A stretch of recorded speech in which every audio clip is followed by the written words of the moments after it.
দেখুন, বাঙালিরা সবসময় জোড়ায় জোড়ায় জিনিস ভালোবাসে। যেমন উত্তম সুচিত্রা, যেমন ফেলুদা তোপসে, যেমন শচীন সৌরভ, যেমন মোহনবাগান ইস্ট বেঙ্গল, তেমনি আবার জয়ন্ত মানিক। আগে হ্যাঁ, হেমেন্দ্র কুমার রায়ের লেখা জয়ন্ত মানিক ফিরছে সানডে সাসপেন্সে, এবং এর আগেও জয়ন্ত মানিকের বহু কাহিনী আপনি সানডে সাসপেন্সে শুনেছেন।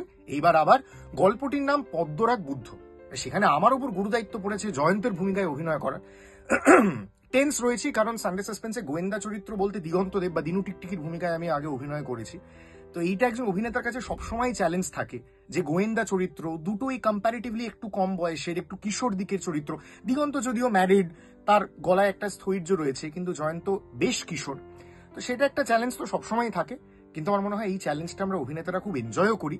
এবং আমার সহকারীর ভূমিকায় থাকছে সানডে সাসপেন্সের এখন কুইন্টিসেন্সিয়াল সহকারী, যিনি সম্প্রতি বিভূতিভূষণ বন্দ্যোপাধ্যায়ের গল্পে গোয়েন্দার ভূমিকায় অবতীর্ণ হয়েছিলেন, ঋতব্রত মুখোপাধ্যায়।